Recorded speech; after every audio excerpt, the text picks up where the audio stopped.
시작하도록 하겠습니다.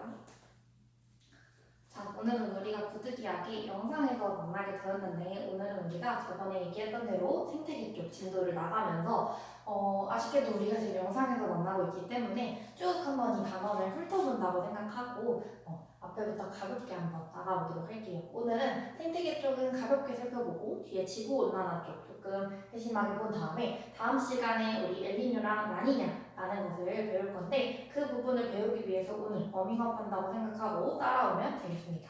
앞부분은 빈칸을 세우지는 않을 거라서 그냥 편하게 이야기 듣는다고 생각하고 교재가 지금 없을 거라서 이 교재만 지금 같이 따라오면 될 것 같아요. 자, 생태계 쪽부터 한번 이야기를 나눠보도록 하겠습니다. 자, 우리가 생태계라고 하면요, 우리 지금 동물들, 또 식물들, 또 우리가 지금 살고 있는 이 환경을 모두 포함해서 이야기를 하고 있는 하나의 체계입니다. 저번에 선생님이 자기장 쪽 이야기를 할 때 이 개에 대해서 한번 얘기를 한 적이 있었는데요. 개라는 건 우리 하나의 시스템, 즉 우리가 하나의 통틀어서 이야기를 할 수 있는 장이라고 생각을 하면 됩니다.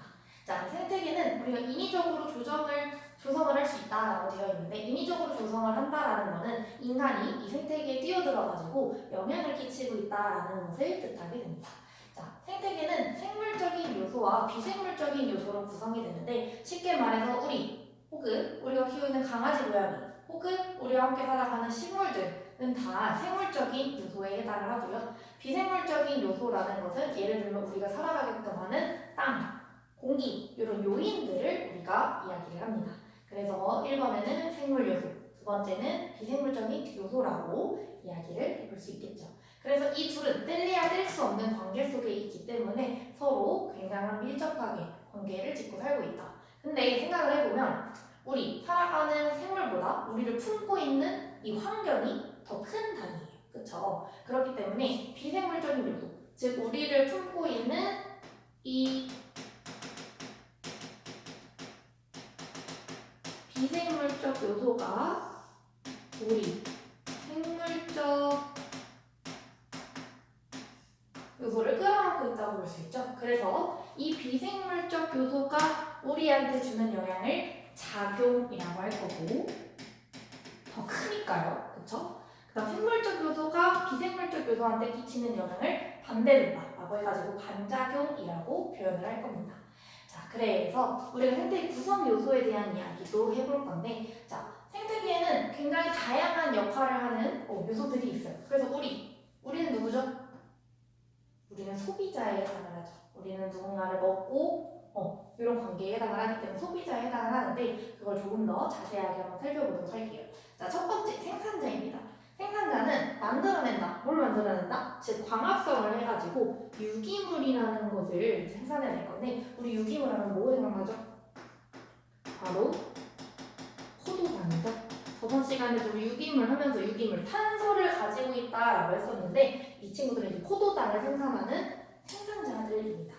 흔히 말해서 풀이죠. 나무, 식물들이고요. 광합성을 한다는 것이 가장 큰 특징이고 녹색 식물, 선생님 방금 말했던 식물들 혹은 식물성 플랑크톤, 바다에 사는 플랑크톤 같은 것들 해 조류가 있는데 우리 가끔 그냥 조류라고 쓰는 경우도 있어요. 근데 우리 짹짹 조류 아니고 바다에 사는 조류, 즉 이제 미역 같은 애들, 그런 애들을 뜻하게 된다는 거.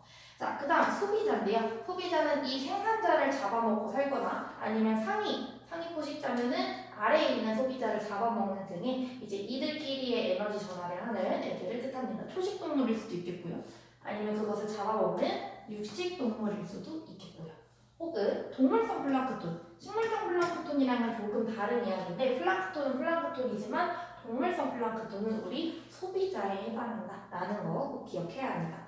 분해자는요, 자 우리 흔히 말하는 버섯, 곰팡이 이런 애들이 바로 이 분해자에 해당을 하는데 죽은 이 사체라던가 아니면 바닥에 이제 떨어져 있는 낙엽 이런 애들을 이제 하나의 환경으로서 인식을 하면서 다시 한번 사용할 수 있도록 환경으로 돌려보내는 역할을 합니다. 그래서 굉장히 중요한 역할을 하는 친구들이 바로 이 분해자에 해당한다는 겁니다. 자, 소비자 같은 경우에는 우리 아까 말했듯이 더 센 애들이 약한 애들을 잡아먹어요. 또 우리 인간도 다른 동물들을 먹기도 하죠. 또 굉장히 큰 동물들, 호랑이, 사자 이런 애들은 자연에서 누굴 먹고 살죠? 작은 동물들을 잡아먹고 삽니다. 그래서 얘네들은 하나의 먹이 사슬에 따라 구분을 하게 될 건데 그 먹이 사슬에 대한 이야기를 조금 더 해보도록 하겠습니다. 자, 먹이 사슬에 대한 이야기를 지금 해볼 건데요. 자, 상위 영양 단계라고 표현을 합니다. 상위 영양 단계. 더 이제 위쪽에 있다라는 뜻인데요. 1차 소비자 같은 경우에는 우리 토끼 요런 종류의 이제 누구? 초식 동물에 해당을 하게 됩니다. 초식 동물들. 풀을 뜯어먹고 사는 친구들이죠. 혹은 누굴 잡아먹냐? 아까 말했던 생산자를 잡아먹는 애들이 바로 1차 소비자에 해당합니다. 그리고 나서 이 1차 소비자를 잡아먹는 친구들이 있어요. 걔네들이 바로 2차 소비자고요. 또 걔네보다 더 세가지고 이 2차 소비자를 잡아먹는 애들이 또 있습니다. 바로 3차 소비자죠. 그렇게 점점 올라갈수록 더 강해지기 때문에 그 아래 단계에 있는 애들을 잡아먹기도 하고요. 혹은 그 아래 단계에 있는 애들을 잡아먹기도 해요. 하지만 아래 단계에 있는 애가 윗 단계 애를 잡아먹을 수는 없겠죠. 이렇게 우리가 소비자를 분리를 할 수 있다는 겁니다. 자, 조류의 조류.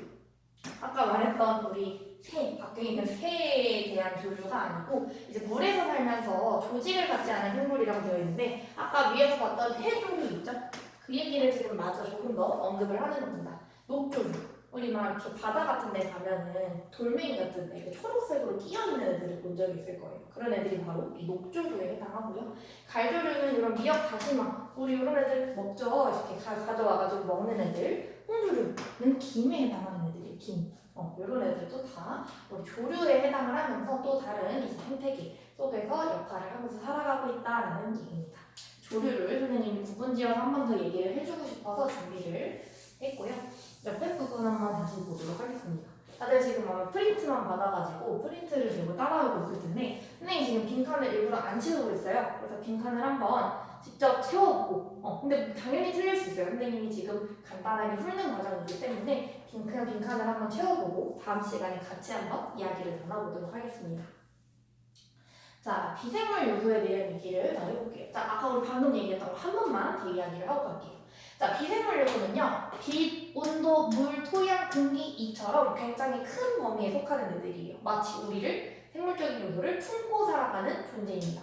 그렇기 때문에 이 비생물적 요소가 우리한테 주는 건 굉장히 큰 영향이죠. 그래서 그게 작용이고 우리 굉장히 작아요. 왜냐면 이 비생물적 요소 안에 속해 있기 때문에 우리는 굉장히 작은 존재입니다.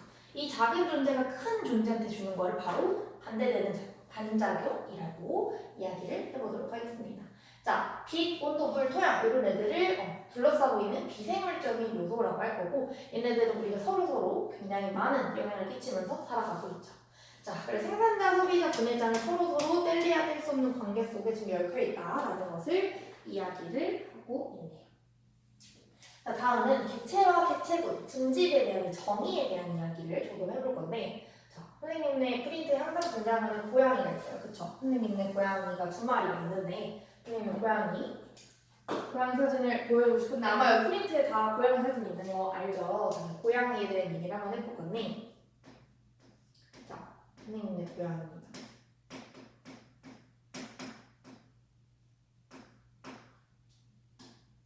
고양이에요. 선생님 고양이를 2마리 키우거든요. 그래서 둘 다 이름이 다르겠죠, 당연히. 한 마리는 콩이고요. 2마리가 있으니까 곱하기 2 이렇게 쓸게요. 한 마리는 까미예요. 자, 개체라는 건 뭐냐면 콩이 한 마리, 까미 한 마리처럼 이렇게 하나하나의 고양이 하나를 우리가 개체라고 부를 겁니다. 그래서 예를 들어서 콩이도 개체 하나고요. 까미도 하나의 개체로서 우리 생태계를 살아가고 있는 거예요. 근데 얘는 이제 묶습니다. 이 고양이 2마리를 묶어놓거나 고양이 예를 들어서 한 5마리를 묶어놓았어요.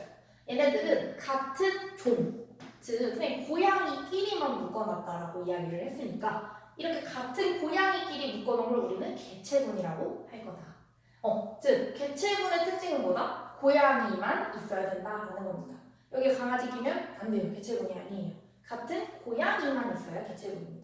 그럼 선생님, 강아지 몇 마리, 고양이 몇 마리, 뭐 여우 몇 마리, 토끼 몇 마리 이렇게 다 뭉쳐서 하나의 생태계에 살아가고 있는 경우에 뭐라고 할 수 있을까요?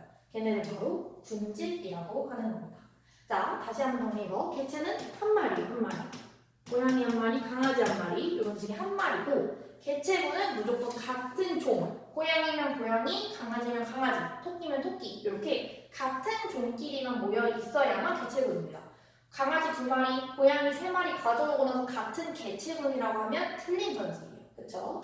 분집은요, 여러 가지 이 개체군들을 모아온 거예요. 다시 한번 집합한 거죠. 그래서 이걸 분집이라고 할 거다. 그래서 이 분집과 함께 여러 가지 자연 환경들이 합쳐졌을 때 우리가 바로 생태계라고 부를 수 있는 거죠. 자, 아랑을 사슴 여기 개체 1마리 있죠? 그 다음 사슴 3마리 묶어놨죠? 개체 둔이에요. 그 다음 사슴 뼈가지고 다람쥐 있고 뭐 이렇게 다양한 종들이 지금 등장을 했습니다. 이랬을 때부터는 우리 분집이라고 표현을 할 거죠. 그리고 나서 더 큰 범위로 생태계까지 합쳐졌을 때 우리 바로 이 환경까지 합쳐졌을 때를 바로 하나의 생태계라고 할 거다라는 겁니다. 어렵지 않죠? 그래서 우리가 뒤에서는 이 개체군들끼리 하는 상호작용 혹은 개체군 내에서 일어나는 상호작용에 대한 이야기도 해볼 거예요. 무슨 차이죠? 개체군 내에서 일어났다는 거는 같은 종끼리, 즉 고양이면 고양이, 강아지면 강아지 이렇게 애들끼리 안 속에서 일어나는 걸 바로 개체군 내 상호작용이라고 할 거라면 이 개체군 A 한 집단, 그 다음 개체군 B라고 하는 한 집단 이 둘이서 싸우는 거는 군집 속에서 일어나는 거기 때문에 군집 내 상호작용이라고 할 겁니다. 그리고 2가지를 분류할 수 있다고 지금 방금 언급을 했어요. 첫 번째는 개체군 내. 개체군 내 상호작용이 있고 그 다음에 이 개체군 A와 개체군 B와 둘이 서로서 작용하는 군집 내 상호작용이 있다. 군집 내 상호작용. 그래서 이 내용을 뒤에서 조금 더 이야기를 해보도록 할게요.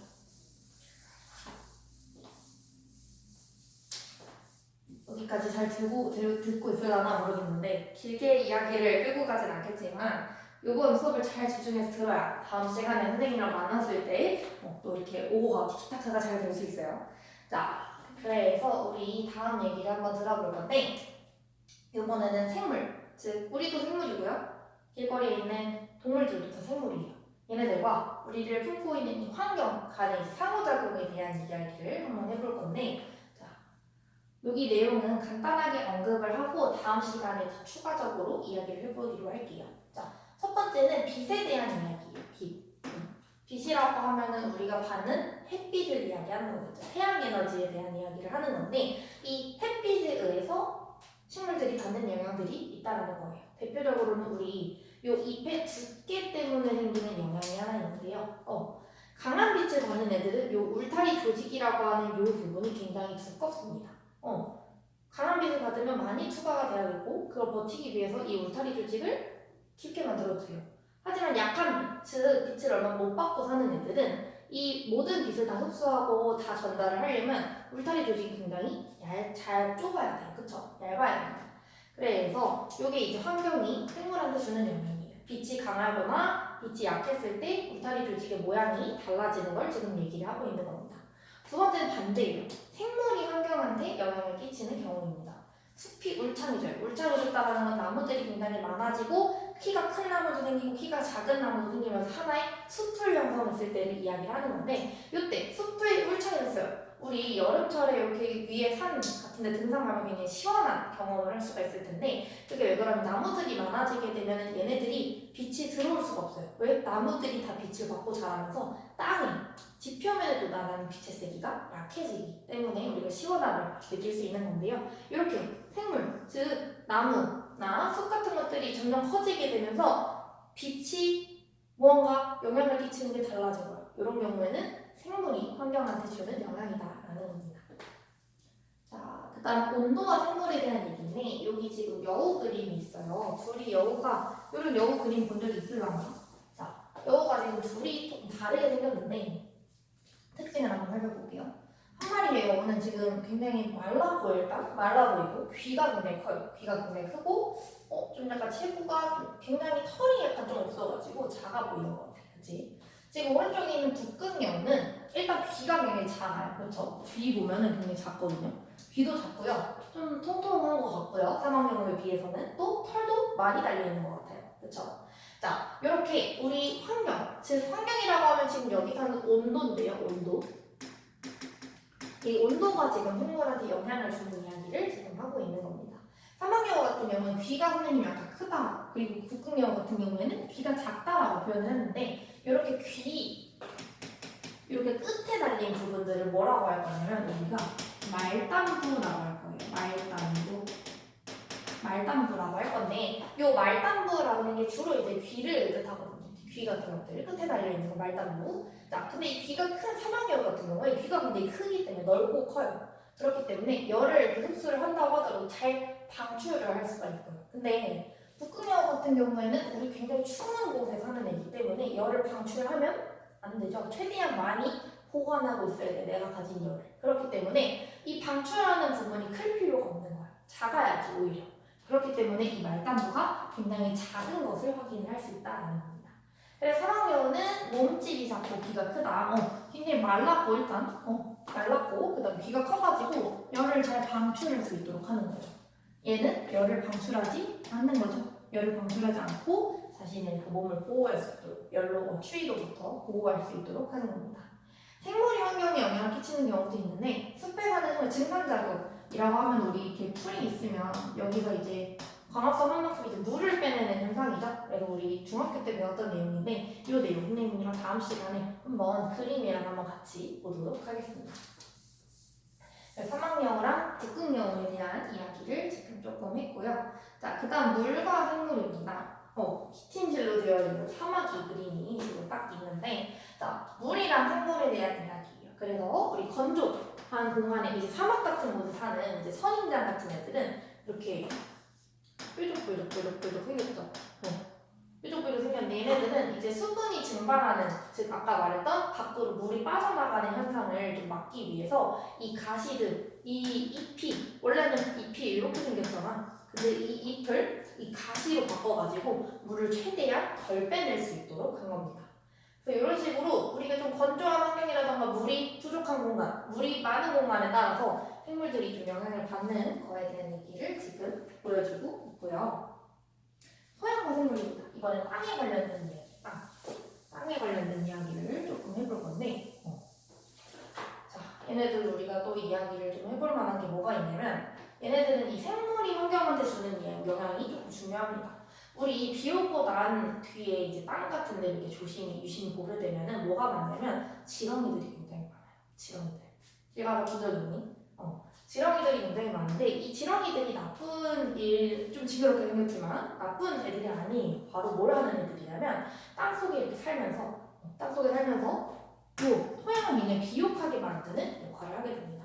땅에 이런 토양이 굉장히 좋은 영향을 끼친다라는 뜻이고요. 또 이 토양 속에 있는 미생물들, 우리가 직접 눈으로 확인하거나 그럴 수는 없겠지만 이렇게 살아가고 있는 애들이 배설물을 아까 말했죠, 분해자 이런 역할을 하게 되면서 성분을 다시 좋게끔 다시 한번 좋은 영향을 끼칠 수 있게끔 만든다라는 겁니다. 식충식물 같은 거를 지금 여기다 그림을 갖다 놨는데 파리지옥이랑 끈끈이 주걱이에요. 파리지옥은 여기 이제 뭔가 들어오고 싶게 하는 거야. 벌레들이, 파리 같은 애들이 들어오고 싶게 해가지고 딱 이제 여기 뭔가 달콤한 냄새가 나네 하면서 파리가 웽 가서 앉는 순간 이 주걱을 닫아버립니다. 그럼 어떻게 되겠어? 잡아먹혀요. 바로 분해가 되게 되는데 얘네들은 먹이를 먹으니까 좋은 거겠고, 근데 얘네들 곤충을 잡아서 기계에 이제 분해를 할 수 있거든요. 그래서 사람들은 그런 해충들, 우리한테 좋지 않은 벌레들을 잡아주니까 좋겠고, 얘네들은 자기들이 부족한 것을 얻기 위해서 잡아먹는 거고, 서로서로 좋은 관계에 있는 경우도 있다라는 겁니다. 자, 그래서 우리 공기와 생물에 대한 이야기도 조금 해볼 건데, 이 그림을 언제 나왔던 거냐면 우리 중학교 때 광합성과 호흡에 대한 이야기를 할 때 이제 배웠던 내용입니다. 자, 식물은요 무조건 광합성을 하게 되는데요. 광합성을 근데 우리가 아무것도 없는 공간에서 할 수는 없어요. 광합성을 하기 위한 조건들이 있는데요. 광합성은 일단 뭐가 필요하냐? 바로 이 이산화탄소가 필요합니다. 또 두 번째로는 우리 빛이 필요해요. 그래서 우리 지금 선생님이 지금 영상을 찍는 시간이 오후 7시 24분 저녁 때인데 이때는 우리 햇빛이 없어요. 그쵸? 그렇기 때문에 밖에 있는 식물들, 밖에 있는 나무들이 광합성을 하기에는 좀 부적절한 조건 하에 있죠. 왜냐? 빛이 없기 때문에. 그래서 근데 그렇다고 그럼 호흡은요? 호흡은 그러면 낮에만 하고 낮엔 안 하고 밤에만 하나요? 왜냐? 낮에는 우리 광합성을 활발하게 하니까 어떤 생각을 하냐? 낮에는 광합성을 하고 밤에는 호흡을 하는구나 라고 생각할 수 있는데 아닙니다. 낮에는요 광합성도 하고 호흡도 합니다. 우리 낮에는 숨 쉬고 밤에서만 쉴 거 아니잖아요. 그쵸? 식물도 똑같아요. 밤에는 호흡을 하는 비중이 굉장히 높아지는 거고 왜? 광합성을 하기 위한 빛이 충분하지 않으니까. 하지만 낮에는 광합성도 할 수 있고 호흡도 할 수 있다라는 겁니다. 그래서 이렇게 우리 생물이 환경한테 영향을 끼치는 경우들이 이렇게 있습니다. 피톤치드나 이런 내용들, 세부적인 지역적인 내용들은 우리 다음 시간에 마저 더 이야기를 해보도록 하고요. 그래서 이 생물 요소들 사이의 상호작용, 선생님 방금 얘기했던 건데 개체군을 상호작용하는 것과 군집을 상호작용하는 내용 중에 하나가 있습니다. 그림을 한번 다시 그려볼게요. 글씨가 너무 작고. 자, 군집이 있습니다. 군집이 이렇게 있고요. 그 다음에 개체군 A, 다음에 개체군 B 이렇게 지금 나와 있습니다. 자, 그래서 얘는 지금 개체군 A, 즉 한 종들을 이제 모아놓은 거, 그다음 개체군 B도 다른 종을 모아놓은 걸 뜻하는데 지금 여기서 뭘 얘기를 한번 해볼 거냐면 우리 개체군을 구성하는 애들끼리의 상호작용부터 보도록 하겠습니다. 그럼 여기 그냥 내부에서 일어나는 거거든요. 그래서 여기다 하나만 써볼게요. 개체군의 상호작용.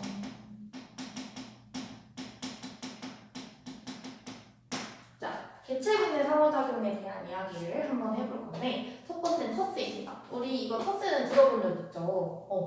우리 사람들 사이에서 텃세라는 게 있는데 뭐냐면 텃세 하면 생각나는 게 뭔가 원래 있던 집단의 사람들이 혹은 원래 있던 집단에 있는 것들이 동물들이 새롭게 들어온 애를 막 괴롭히는 거예요. 그게 바로 텃세입니다. 그래서 만약에 개체군 A가 이렇게 있는데 갑자기 떠돌이였던 한 마리의 강아지가 여우가 여기 들어온 거예요. 그랬더니 같은 종이기는 하지만 얘네들이 자기의 공간이 뺏기는 걸 싫으니까 텃세를 부리는 거야. 여기서 약간 못 살게 물고 하는 거예요. 그게 바로 텃세입니다. 그래서 예를 들어서 우리 텃세가 좀 헷갈릴 만한 게 뭐가 있냐면 좀 괴롭히는 거잖아요. 그쵸? 괴롭히는 거여가지고 약간 개체군 A에서 B에서 약간 이런 둘 사이에서 일어나는 상호작용이 아닐까? 라고 생각을 하는데 아니고 같은 다른 개체에 침입을 하는 거예요. 그래서 얘는 개체군을 구성하는 이 개체군 내에서 일어나는 상호작용이다라는 것을 꼭 기억을 해야 됩니다. 두 번째는 순위제예요. 순위제. 말 그대로 순위를 정하겠다라는 건데 이 순위제는 1등부터 만약에 한 10마리 정도가 있으면 1등부터 10등까지 다 정해요. 1등만 정하는 게 아니고 꼭 꼴등까지 나와야 돼. 1등부터 꼴등 사이에 있는 애들도 다 순위가 정해져요. 그래서 밥 먹으러 갈 때도 이 순위제를 따르는 애들은 순위대로 먹습니다. 1등부터 꼴등까지. 주로 약간 닭 같은 애들이 이 순위제에 따라서 좀 이 생태계, 이 개체군을 유지한다라고 우리가 이야기를 하고요. 리더제는 뭐냐면요. 순위제랑 약간 비슷한 듯 보이긴 하는데 약간 달라요. 완전히 다릅니다. 순위제는 아까 말했듯이 1등부터 10등까지 다 있어야 돼. 1, 2, 3, 4, 5, 6, 너 1등, 6등 이렇게 다 있어야 되는데 리더제는 1등만 줘요. 딱 1등, 딱 대장 개체만 한 명 뽑아놓고 그 개체를 빼고는 나머지는 다 평등해야 돼요. 그게 바로 리더제입니다. 그리고 그 리더가 하는 말을 다 따라합니다. 그래서 우리 이제 무리 생활을 하는 무리 생활을 하는 동물들이 주로 이 리더제에 해당을 하고요. 네 번째는 사회생활인데 잘 지낸다 라는 뜻인데요. 사회생활이라는 건 이제 얘네들이 하나의 마치 회사를 꾸려서 살아가는 것처럼 딱 역할 분담도 잘하고 너는 저거 하고 너는 저거 하고 이렇게 잘 조화를 이루어 살아가는 애들을 바로 사회생활을 한다라고 합니다. 주로 이제 개미 같은 애들이 딱 길이 정해져 있죠. 여왕개미는 출산을 해서 종족을 이어가고 혹은 일개미는 열심히 일을 하고 그런 식으로 이제 역할이 좀 잘 정해져 있고 이 개체군이 좀 잘 평화롭게 조화롭게 살아가는 것을 바로 사회생활이라고 할 겁니다. 마지막은 가족생활인데요. 가족생활은 중요한 게 사회생활이랑 좀 비슷한 듯 보여요. 이것도 왜냐 잘 지내는 거니까 같이. 근데 중요한 게 뭐냐면 가족생활은 혈연 관계여야만 합니다. 얘네들이 낳고 그리고 또 걔네들이 또 나가가지고 새로운 가정을 꾸리고 이게 바로 이 가족생활에 대한 이야기입니다. 여기까지가 일단 개체군의 상호작용이었고요. 다음 시간에 왔을 때 선생님이 딱 여기를 가릴 겁니다. 설명만 냅두고 얘네 이름이 뭔지 매치시키는 훈련을 한번 해보도록 할게요. 자, 그 다음은 이거 지워지시겠네. 두 번째, 군집을 구성하는 개체군 사이의 상호작용인데요. 자, 또 쓰고 가겠습니다. 군집 내 상호작용.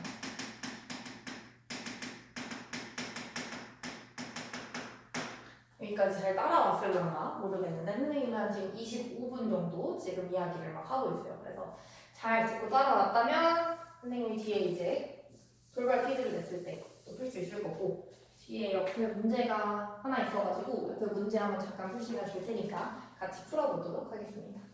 자, 군집 내 상호작용은 뭐냐면요, 이 선생님 빨간색으로 좀 그려놓은 군집이라고 하는 단위에서 이제 일어나는 상호작용을 뜻하게 되는데, 쉽게 말해서 이 개체군 A와 개체군 B의 상호작용이라고 볼 수 있겠죠. 첫 번째는 종간 경쟁.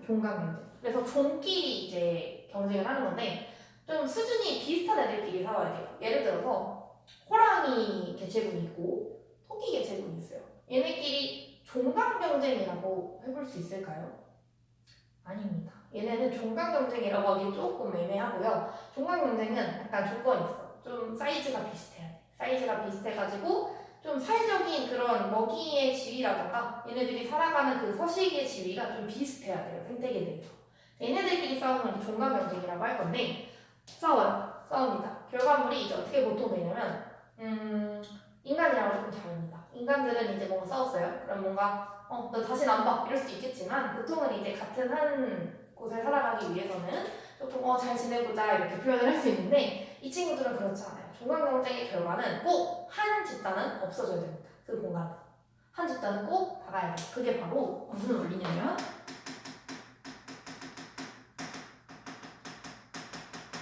경쟁 베타 원리라고 하는데요. 바로 이게 둘이 종간 경쟁을 했어요. 둘이 경쟁을 했는데 한 이제 개체군이 졌어요. 그러면은 그 자리를 이제 떠나줘야 됩니다. 그게 바로 경쟁 베타의 원리예요. 한 개체군은 아예 없어지는 거. 경쟁에서 패배해요. 자, 요게 종간 경쟁의 포인트고요. 두 번째는 분서입니다. 분서는 뭐냐면 얘네들이 좀 싸울 것 같은데 그냥 적당히 조금 협의를 봐서 먹이라던가 이런 살아가는 공간에 대한 이 경쟁, 즉 종간 경쟁을 조금 피하는 방법인데요. 주로 어떤 개체 내에서 좀 잘 일어나냐면 이렇게 나무예요. 나무처럼 안 보이지만 이렇게 나무를 그려볼까? 이렇게 생긴 이 나무가 있어요. 크리스마스 트리처럼 생겼는데 이런 나무가 있다고 쳐볼게요. 그러면 여기 살아가는 애들이 있고, 뭐 여기 살아가는 애들이 있고, 여기 살아가는 애들이 있고, 이렇게 한 큰 나무에서도 약간 새들이 조금 자기의 위치를 좀 정해서 얘는 여기까지만 있는 먹이 이제 열매 같은 걸 따먹고, 이 B는 여기에만 있는 열매를 따먹고, C는 여기에만 있는 열매를 따먹는 것처럼 이렇게 좀 적당히 분리해서 생활하는 걸 바로 분서라고 합니다. 경쟁을 조금 피하는 방법 중에 하나라고 할 수 있겠죠. 세 번째는 포식과 피식인데요. 말 그대로 이제 잡아먹고 잡아먹히는 관계를 뜻합니다. 포식이 먹는 거죠. 쎄 가지고 잡아먹는 거. 피식은요, 먹히는 거예요. 당하는 겁니다. 먹임을 이제 당하는 건데 주로 이제 좀 크고 작은 개체들끼리 만났을 때 이런 경우에 이제 처하게 되죠. 그래서 뭐 누진토끼와 스라소니라는 관계가 제일 대표적인 예시인데 다음 시간에 이제 문제 같이 풀어보면서 또 얘기를 할 거예요. 큰 이제 뭐 약간 어떻게 보면 늑대처럼 생긴 애가 이제 토끼 종류를 잡아먹는 건데 이렇게 항상 포식과 피식의 관계가 있어요. 얘네들 사이에 재미난 게 뭐냐면 예를 들어서 포식자가 크게 증가를 합니다. 그러면 잇따라서 피식자는 감소를 하는 관계에 있어요. 왜냐면 이건 원리만 간단하게 이해를 하고 다음 시간에 더 집중적으로 이야기를 해볼 건데 먹이를 이제 먹는 애들이 증가를 하게 돼요. 어떤 원리에 의해서? 이제 이 먹고자 하는 애들, 즉 피식당하는 애들이 처음에 많아져가지고 이 먹이가 많아지니까 살만한 거야, 포식자들이. 그래서 포식자도 많아지게 됩니다. 근데 좋았어. 피식이 많아져서 포식자도 많아졌는데 그럼 이제 먹이는 그대로 있는데 먹을 애들이 많아진 거란 말이지. 그럼 먹을 애들이 많아지면은 얘네들은 무차별적으로 계속 다 먹을 거예요. 그럼 어떻게 돼? 이제 먹이가 부족한 현상이 벌어지게 됩니다. 그럼 누가 줄어들어요? 이 포식자들이 먹이가 없으니까 죽습니다. 먹이가 없으니까 죽으면 어떻게 돼? 다시 원상복귀 되는 거예요. 다시 얘네들이 줄어들게 되면 피식 애들은 많아지거든. 이게 계속 굴레처럼 돌고 도는 게 바로 이 생태계 평형이 유지되는 원리 중에 하나다라는 거를 간단하게 언급을 하고요. 그 다음 공생과 기생에 대한 얘기를 한번 해볼 건데 공생은요 두 가지 종류가 있습니다. 공생은 두 가지 종류가 있어요. 편리공생이랑 상리공생이 있는데 자, 이 상자는 딱 봐도 무슨 상자죠? 서로 상이고 이 편은 한 편만 조금 유리하다라는 건데요. 편리공생은 뭐냐면 말 그대로 한 명만 유리합니다. 근데 포인트가 뭐냐? 이 공생, 편리공생이잖아요. 둘이 같이 살아간다라는 거거든요. 근데 한 편은 이득을 얻고요. 한 편은 이득이 아예 없습니다. 근데 피해도 없어요. 보면 편리공생은 하나는 이득, 하나는 그 무엇도 아닙니다. 이득도 아니고요. 손해도 안 봐요. 이게 편리공생 특징입니다. 그러니까 좀 손해를 보면은 이제 이거는 좀 내가 공생한다라고 할 수 없겠는데 이 하나는 아예 손해도 안 봐요. 그래서 예를 들어서 이런 큰 고래가 있어요. 고래처럼 안 보이지만 고래가 있어요. 성격 좋은 이제 큰 고래예요. 여기에 이제 약간 작은 거북이 같은 게 이제 들어붙습니다. 그러니까 큰 상어나 이제 뭐 큰 거북 이런 애들한테 이제 돌고래한테 이제 붙는 건데 고래 같은 거에 붙어가지고 얘는 엄청 크니까 사이즈가 지금 분의 사이즈를 이렇게 그리긴 했지만 둘이 덩치 차이가 엄청나 크다. 얘가 뭐 이렇게 좀 크게 이동을 하려고 하면은 여기 이제 붙는 거야. 착 붙는 거야.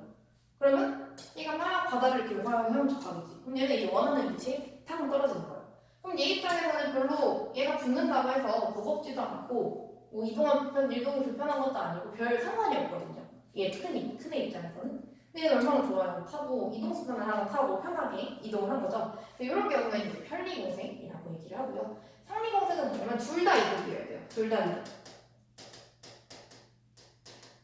둘 다 상호적인 이제 이득을 얻는 겁니다. 쟤도 이득, 나도 이득 이렇게 서로 이득을 얻어가는 것을 바로 상리공생이라고 표현을 할 거예요. 자, 기생은 뭐냐면요. 이제 벼룩 같은 애들이 붙어가지고 우리 피를 막 빨아먹고 삽니다. 이런 게 이제 다 기생인데 그럼 이런 생각이 들 수 있어요. 그럼 기생도 약간 피해를 주면 생각하는 거고 어찌 보면 포식과 피식도 좀 잡아먹히는 관계에 처해 있는데 얘네 둘의 가장 큰 차이가 뭐냐면 기생은요 보통 작은 애들이 큰 애들한테 이렇게 착 붙어가지고 살아가는 게 기생이고 포식과 피식은 뭔가 우리가 당연해 보이는 그런 관계 큰 게 작은 걸 잡아먹는 이런 애들을 바로 포식과 피식이라고 할 겁니다. 그래서 이런 두 개의 차이점이 있다라고 볼 수 있겠고요. 우리가 가장 이제 이 부분에서 조심해서 암기를 하고 기억해야 하는 것들은 뭐냐면 이 두 개를 구분하는 거예요. 분진 내 상호작용과 개체군 내 상호작용을 정확하게 구분하고 이해할 수 있어야 됩니다.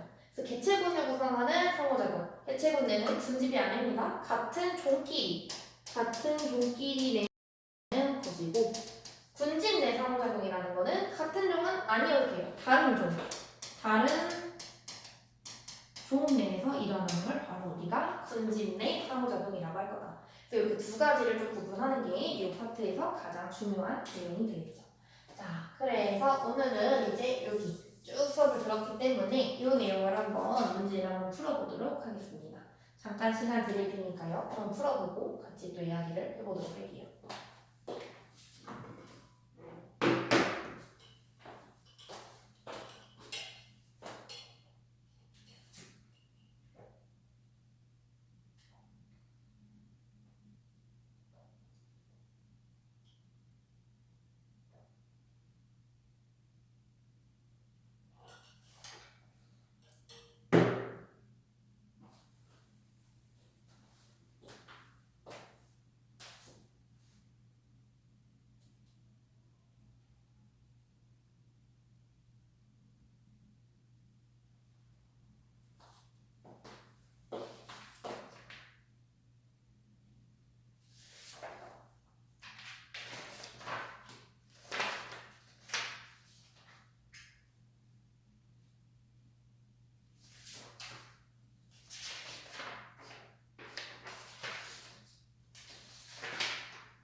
이제 다 풀었을 것 같은데 문제가 간단해가지고 한번 풀어보고 간단하게 교재 한번 쓱 훑어보고요.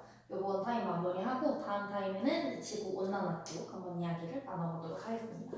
자, 기억부터 볼게요. 개체군 A입니다. 선생님 말했죠? 개체군은 개체들의 집합이기 때문에 같은 종끼리 있는 애들이에요. 그래서 동일한 종으로 구성되어 있다? 맞는 설명이죠. 자, 니은. 서식 지역의 온도에 따라 호랑이의 몸 크기가 달라졌대요. 자, 이런 거 문제 풀 때 뭐뭐에 따라 되어 있잖아요. 화살표 치고 시작합시다.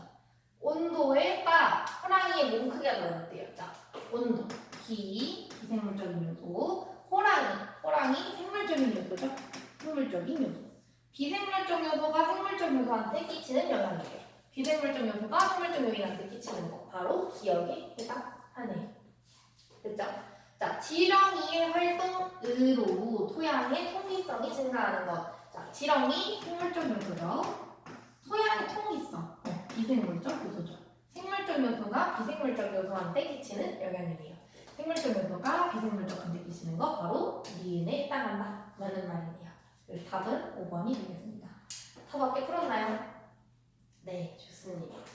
다 이렇게 풀었을 거라고 생각하고 조금 이해가 안 간다 하시는 분들은 선생님한테 말을 해주십시오. 알겠죠? 자, 바로 쉬는 시간을 잠깐 가질까 했는데 생태계 평형 부분이 조금 남아가지고 여기 부분만 조금만 5분 정도만 더 언급을 하고 마무리를 하도록 할게요. 자, 앞에서 우리 생태계에 대한 얘기를 쭉 했는데 이제 개체, 즉 한 마리, 그 개체가 모여가지고 개체군을 꾸리고 그 다음에 개체군이 이제 생물 유사 요소들과 합쳐져가지고 하나의 생태계를 이룬다고 했는데요. 그래서 우리가 그 생태계 내에서 일어나는 상호작용에 대한 이야기도 했고, 그래서 걔네들이 어떻게 좀 잘 살아가는지, 걔네들이 하나의 평형을 이루어가는 이야기를 지금부터 해보겠습니다.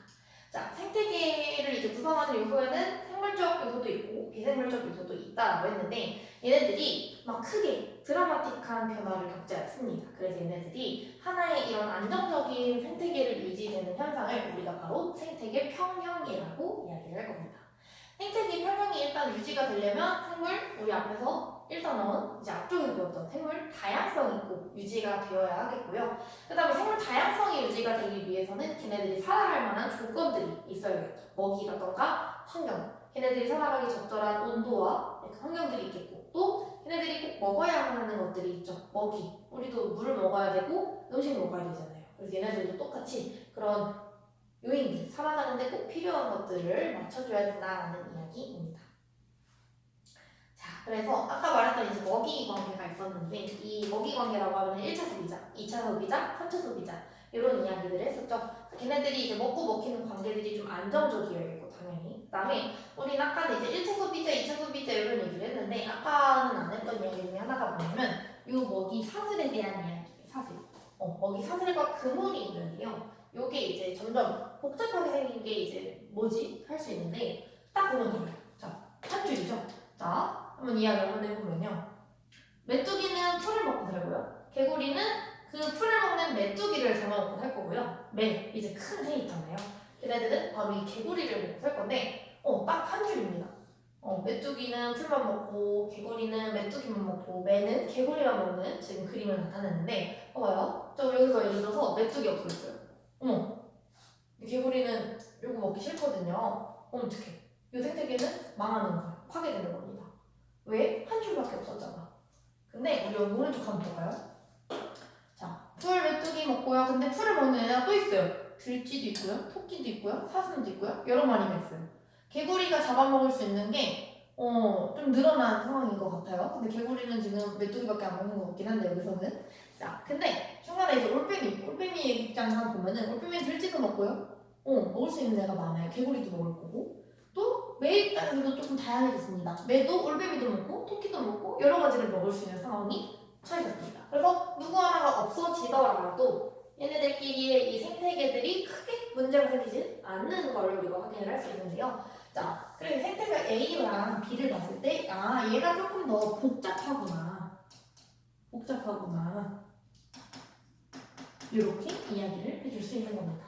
그래서 여기 조금 더 다양해 보이고 조금 더 먹이 사슬상에서 조금 더 복잡하구나 라는 이야기를 할 수 있다는 겁니다. 자, 그래서 우리가 이 얘기 한번 해볼게요. 지금 요 태양 에너지를 지금 넣었는데요.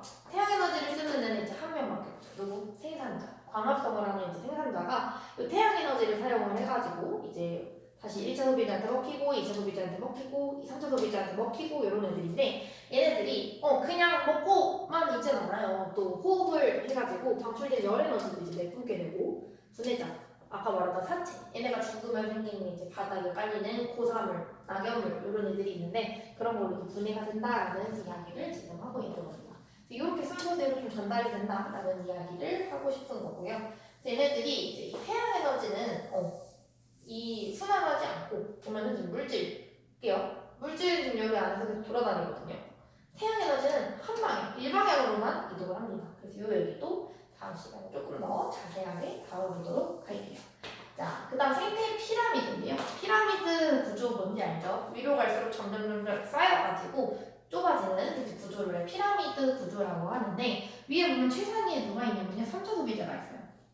아까 이야기했던 것 중에 3차 소비자 즉 제일 큰 모든 걸 잡아먹는 애가 제일 많아질 경우에는 옆 피라미드처럼 생겼는데 말이 안 되죠. 먹고 살 애들이 없잖아요. 자기들끼리 싸우고 자기들 뜯어먹을 거예요? 안 되죠? 자, 그래서 위에 있는 이 3차 소비자 가장 작은 이제 이 피라미드 구조를 띄게 되는데 사람도 이 생물량 피라미드 속에서는 맨 위에 있는 상황을 볼 수가 있고요. 그래서 이렇게 지금 이런 피라미드 구조를 항상 띄게 된다. 그래서 위로 갈수록 항상 더 상위 영향자 즉 1차 소비자가 맨 밑에 있으면 생산자가 밑에 있으면 위로 갈수록 2차 소비자, 3차 소비자 이렇게 올라간다라는 이야기를 해볼 수 있겠네요. 그래서 생태계 평형의 유지에 대한 얘기를 한번 해볼 건데 선생님이 아까 얘기했던 눈신토끼와 스라소니 이야기가 여기 나와 있습니다. 생태계가 이제 항상 일정하게 대부분 유지가 되는 현상을 우리가 볼 수 있는데 그게 그냥 유지가 되는 게 아니고 어떤 원리에 의해서 유지가 된다라는 이야기를 하는 겁니다. 볼게요. 평형을 이루고 있는 상태입니다. 근데 이게 일시적으로 깨지는 순간이 존재해요. 예를 들면 갑자기 1차 소비자가 증가를 하게 돼요. 어떤 사건에 의해서 뭔가 1차 소비자가 더 살만한 환경이 조성됐을 수도 있고 아니면 어떤 현상에 의해서 1차 소비자가 갑자기 증가하는 현상이 벌어집니다. 자, 이렇게 되면은 이 1차 소비자가 먹고 사는 생산자는 조금 부족할 수밖에 없어요. 원래 그냥 정량대로 있는 건데 이 생산자를 즉 풀을 먹고 싶어 하는 친구들이 많아지게 되다 보면 얘네들은 감소하게 됩니다. 근데 우리 조금 더 위에 2차 소비자 입장에서는 얘가 먹을 먹이가 늘어난 거거든요. 그래서 얘는 증가하는 현상을 보이게 됩니다. 그럼 이제 또 이 얘가 증가하게 되면 얘네들이 먹을 먹이들이 또 부족한 현상이 벌어지죠. 감소하게 됩니다. 그럼 어떻게 되겠어? 얘네들이 다 지금 감소하는 현상을 벌이게 되면서 다시 이 1차 소비자가 감소하게 되니까 얘네를 먹던 애들이 줄어든 거죠? 그럼 다시 이 풀떼기들이 증가하게 됩니다. 대신 얘네들이 감소하게 되면서 얘네는 다시 감소하게 되죠. 먹이가 없어지니까. 다시 생태계가 회복된 장면을 지금 볼 수가 있는데 이런 식으로 생태계가 일정한 좀 이런 형태를 유지하는 거를 우리가 바로 생태계 평형이라고 합니다. 그 다음은 우리가 이제 포식과 피식에 대한 이야기를 조금 해보도록 하겠습니다. 얘네들은 포식과 피식 관계예요. 그래서 포식자는 스라소니고요. 피식자는 눈신토끼예요. 자, 우리 포식자 스라소니 얼굴 한 번만 보고 갈까요? 스라소니 고양이과여가지고 약간 고양이처럼 생겼어요. 잘 보면 고양이라는 게 조금 큰가요? 약간 고양이보다 더 큰 게 사기고요. 그것보다 조금 더 호랑이처럼 생긴 게 바로 스라소니입니다. 그래서 아무튼 스라소니 잠깐 보여드렸고요. 스라소니, 얘가 스라소니고 눈신토끼는 그냥 토끼라고 생각을 하면 되는데 이 얘네들이 눈신토끼를 잡아먹고 산단 말이지. 그래서 얘네들이 이 포식과 피식의 관계에 있는 애들은 약간 주기를 가지면서 좀 일시적으로 조금씩 변하는 걸 우리가 확인을 할 수 있는데요. 보면은 지금 이 눈신토끼가 이 초록색이고 스라소니가 이 빨간색인 걸 지금 볼 수가 있는데 지금 보면은 이 눈신토끼는 스라소니를 잡아먹히는 피식의 입장이 있습니다. 그래서 한번 볼게요. 한 지점을 한번 찍어볼까요? 보면은 지금 여기서 폭발적으로 둘 다 폭발적으로 눈신토끼는 폭발적으로 증가를 했는데 스라소니는 뭐 일시적으로 조금 증가를 한 현상을 볼 수가 있습니다. 이렇게 그쵸? 근데 지금 보면은 누가 먼저 증가를 했냐면 잘 보면 이 초록색이 먼저 증가를 합니다. 즉 눈신토끼 피식이 먼저 증가를 하고요. 그 피식이 증가하게 되면은 먹이가 많아지는 거니까 그걸 먹고 사는 포식자가 잇따라서 증가를 하게 돼요. 그럼 어떤 문제일까? 먼저, 포식 나중. 이런 관계에 있다는 겁니다. 피시기를 포시기가 따라가는 관계에 있다라고 생각을 해주면 되겠네요. 그래서 먹히는 애가 먼저 가면은 먹는 애가 잡으러 따라가는구나 이렇게 생각을 하면 좋겠죠. 개체량도 이런 변화를 따라간다. 마찬가지로 줄어들 때도 똑같습니다. 피시기가 줄어들면 포시기도 당연히 줄어들 수밖에 없는 관계에 있겠죠. 자, 그래서 이런 우리가 이제 환경 변화에 대한 이야기를 조금 해보면은 이런 굉장히 평형을 잘 이루고 살던 이 생태계들이 인간들이 나쁜 행동을 해서 그냥 살아가려고 좀 더 살아보려고 하는 거긴 한데 이렇게 좀 너무 과한 발전에 의해서 이 생태계가 좀 무너지는 경향을 지금 보이고 있죠. 뭐 대표적으로 지구 온난화 있겠고요. 혹은 뭐 자연재해도 있어요. 우리가 일으킨 건 아니고 자연재해, 토산이나 뭐 홍수 이런 것들, 그다음 뭐 벌목 갑자기 이런 거 탁 깎아버리는 거, 산 밀어버리고 환경오염, 쓰레기 너무 많이 버리면 안 되죠. 남획이라고 하면 우리가 먹기 위해서 막 바다에 있는 거 다 쓸어오는 거예요. 이런 것들. 혹은 불법적인 포획, 그냥 신기하다는 이유로, 어디 전시하겠다는 이유로 바다에만 이제 자연에서 살아가야만 하는 애들을 잡아오는 것들. 혹은 이제 외래생물 뿌리는 거, 뉴트리아 이런 애들이 이제 우리 토종 애들, 원래 우리나라에 있던 애들을 잡아먹고, 왜냐면 사이즈가 조금 더 크거든요, 걔네들이. 공격성이 조금 더 뛰기도 하고요. 그래서 우리 애들을 조금 괴롭힌다 이런 경우들이 이제 우리가 환경을 조금 망치고 있는 경우들이죠. 그래서 이런 얘기를 조금 오늘 해보았습니다. 그래서 우리가 지금 한 45분 정도 쭉 떠들면서 이야기를 해봤는데 요 생태계 문제 한 번만 풀어보고 요번 타임은 마무리를 하도록 하겠습니다. 잠깐 시간을 드리도록 할게요.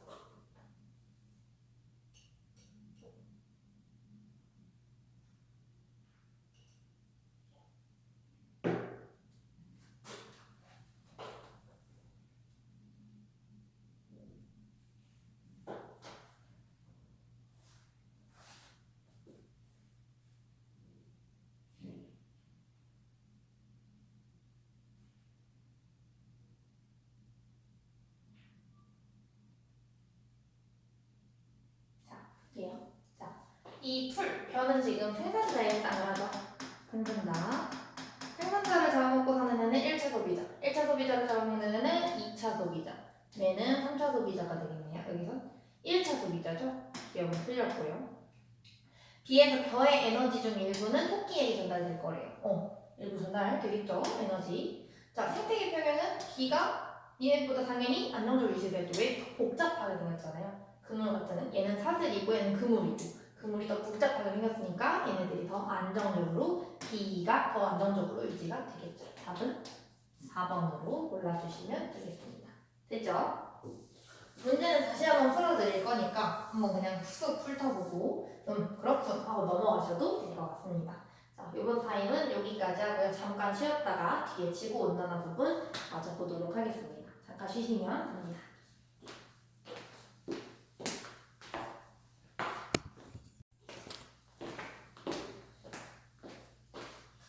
잘 쉬었으면 우리 뒤에 부분 지구 환경 변화 보도록 하겠습니다. 여기 부분은 빈칸 채우면서 같이 따라오도록 할 거고요. 뒤에 이제 열수지 부분 쪽이 이제 약간 숫자들이 돌아다니게 되면서 헷갈릴 수 있는데 그렇기 때문에 좀 집중해서 잘 들어보도록 할게요.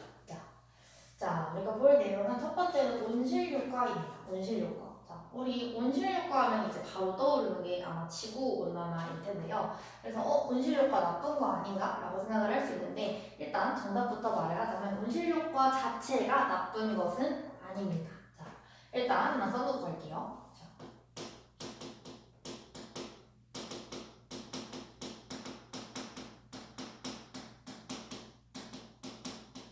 온실 효과가 나쁜가 한번 써두고 갈게요. 자, 기본적으로 우리가 살아가고 있는 거.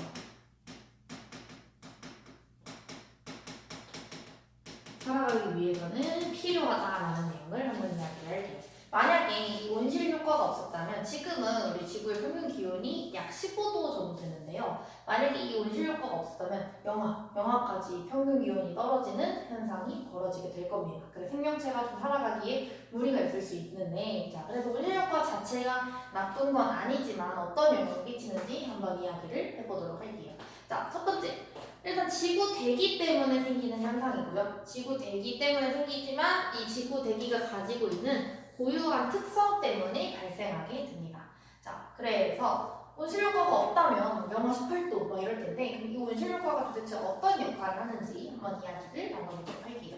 자, 첫 번째, 이 태양 복사 에너지가 들어오게 되면요. 하나의 이제 빛 에너지로서 들어오게 되는 건데 주로 이 태양 복사 에너지는 가시광선에 해당합니다. 가시광선이라는 건 내가 가능한 거예요. 뭐가? 보는 게 가능한 광선입니다. 가시광선.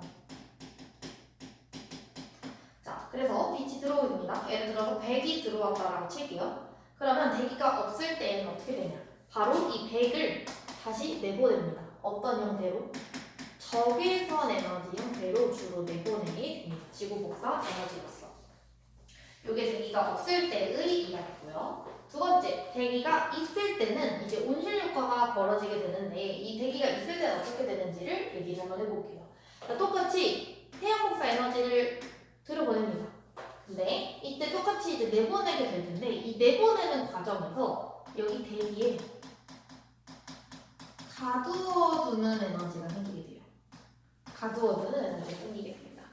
그러면 이 고유한 특성으로 인해서 이 대기에 에너지를 가두게 되는데 이 가두게 되는 순간 다시 이거를 지표로 방출하게 됩니다. 그러면 이 지표로 다시 방출한 거를 또 다시 내보내요. 그럼 또 일부는 가두고 일부는 내보내게 됩니다. 우주로. 이 현상을 계속 반복하게 되면서 이 지표면이 살살살살살살 데워지는 현상을 바로 이 온실효과라고 표현을 할 건데 갇히고 지표로 가고 또 갇히고 지표로 가고 이렇게 에너지가 갇히게 되면서 지구의 온도가 상승하는 현상. 요거를 바로 온실효과라고 할 겁니다. 그래서 온실효과 같은 경우에는 이렇게 대기가 있을 때 벌어지는 현상이다라는 건데 이 온실효과를 일으키는 온실기체에 대한 이야기를 해보도록 하겠습니다. 온실기체는 바로 말 그대로 온실효과를 일으키는 기체를 바로 온실기체라고 할 건데 대표적으로 우리가 알만한 것들은 바로 이산화탄소죠.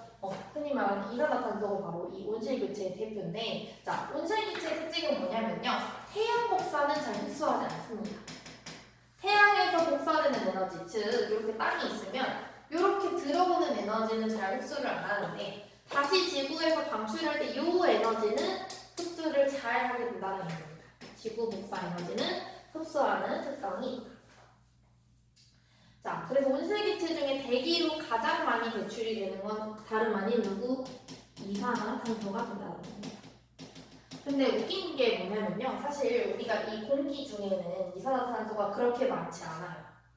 굉장히 적은 한 1% 정도에 이제 해당을 하는데, 그 1%밖에 안 되는 게 가장 이 온실효과를 많이 일으키는 기체다라는 게 조금 웃긴 이야기고, 우리가 좀 생각해볼 만한 문제겠죠? 도대체 왜 얼마 되지도 않는 이산화탄소가 도대체 어떻게 이 온실기체 중에서 가장 영향을 많이 미치는 기체가 됐을까? 이런 생각을 조금 해보면 좋을 것 같습니다. 자, 다음 복사 평형으로 한번 넘어가서 이야기를 나눠보도록 할게요. 자, 복사 평형은 뭐냐면요. 우리가 지금 온실 효과, 온실 기체에 대한 이야기를 했는데 그것과 이어서 복사 평형에 대한 이야기를 해보도록 하겠습니다. 첫 번째 예시를 볼게요. 자, 들어옵니다. 나갈 거예요. 아까 보던 그림이랑 별반 다르지 않은데 100을 넣었을 때 100이 지표면에 있어요. 그러면 이 지표면이 100을 다시 내보내는 거를 우리가 지구 복사 에너지라고 할 건데 대기가 없을 때는 이렇게 내가 100을 주면 100을 다시 내보낼 수 있는 상황에 처하게 됩니다. 근데 상황을 조금 극단적으로 가정을 한번 해볼게요. 100을 내보내요. 근데 그럼 여기 100이 들어오겠죠? 근데 이 들어온 상황에서 어떤 상황을 좀 가정을 해볼 거냐면 얘네들이 여기 있는 지금 이게 대기인데 지구 대기에 갇히는 게 절반이라고 가정을 한번 해볼게요. 어떤 거냐면 자, 100을 넣습니다. 그럼 바닥에 100이 생길 거고요. 그럼 다시 100을 방출을 해줘야 되는데 이 100을 방출을 못하고 50만 방출을 해주고 다시 50은 들어가는 거예요. 그러면 자 100을 방출하고 50을 다시 넣었어요. 그럼 다시 50이 나가겠죠? 그럼 50이 다시 갇혀 있다가 25는 나가고 다시 25는 또 들어오는 거예요. 다시 반복할게요. 그럼 25가 또 나가요. 그럼 이번에는 12.5가 나가고 12점은 다시 들어온 상황이에요. 이렇게 계속 반복을 하는 상황이 이제 지구 대기가 있을 텐데 아까 말했던 이제 특성, 지구 대기가 가지고 있는 특별한 특성 때문에 이런 온실 효과가 일어난다라고 이야기를 했단 말이죠. 그게 바로 이런 특성입니다. 지구 대기에다가 복사할 에너지들을 일부 가둬요. 일부는 다시 우주로 방출을 하는데 방출을 안 하고 다시 가둬놨다가 다시 지표로 쏘는 애들이 생기게 되는데 이때 보면은 어떤 얘기를 한번 할 수 있냐. 아까는 100 넣고 100 나왔기 때문에 복사, 흡수하는 거랑 방출하는 양이랑 같다라는 사실을 우리가 명확하게 알 수 있습니다. 이번에도 한번 볼게요. 100이고요. 자, 방출하는 거 쭉 다 더해보면요. 흡수한 게 100이었고 방출한 쭉 더해볼게요. 50, 25, 12.5, 25, 12.5 쭉 더해볼게요. 뭐 6이니까 뭐 여기 6.25로 쭉쭉쭉쭉 더해보면 얘네들이 100이 나옵니다. 그래서 내가 흡수한 거랑 방출한 거랑 같아지는 건 알겠어요. 태양 복사 에너지랑 무슨 에너지? 지구 복사 에너지의 방출량이 같은 건 알겠는데 그 다음에 이제 웃긴 게 하나 있죠. 여기서 아까 흡수했던 거 100. 그 다음 아까 50 다시 흡수했죠. 근데 25 다시 흡수했죠. 그 다음에 12.5 다시 흡수했죠. 이렇게 계속 다 흡수하는 걸 합치게 되면은 지표가 흡수한 에너지는 200이 되는 거예요. 근데 아까 우리 100 아니었어요? 태양은 100만 줬는데 도대체 왜 지표는 200이라는 숫자를 흡수한가? 이걸 누가 만들어줬죠? 대기가 만들어줬죠. 대기가 가두게 되면서 얘네를 가뒀다가 다시 내보내고 다시 얘네 들어오고 50 들어오고 다시 다 방출하지 못하고 일부를 다시 들어오게 함으로써 얘네들이 더 많아지게 됩니다. 그럼 얘는 100밖에 안 줬는데 대기가 실제로 흡수하게 된 에너지는 200이 됐으니까 이런 현상들 때문에 지구의 평균 기온이 계속 높아지고 있다라는 겁니다. 정확한 숫자가 지금 헷갈릴 수 있는데 한번 쭉 선생님처럼 써보고요. 써보고 이해가 안 되면 다시 한번 선생님에게 질문 드리도록 하겠습니다. 이렇게 우리가 흡수하는 양과 복사하는 에너지의 양에 차이가 있다라는 얘기. 그래서 얘가 100 넣었는데 200이 지표면 실제로 흡수가 된 걸 통해서 원심 효과가 이런 것 때문에 생기는구나 라는 원리를 잘 이해하시면 되겠습니다. 자, 넘어가서요. 밑에 열수지 한번 보도록 할게요. 그래서 지금 방금 그 그림을 표현한 게 이 열수지 그림인데 얘네들도 다 에너지 평형 상태에 있을 겁니다.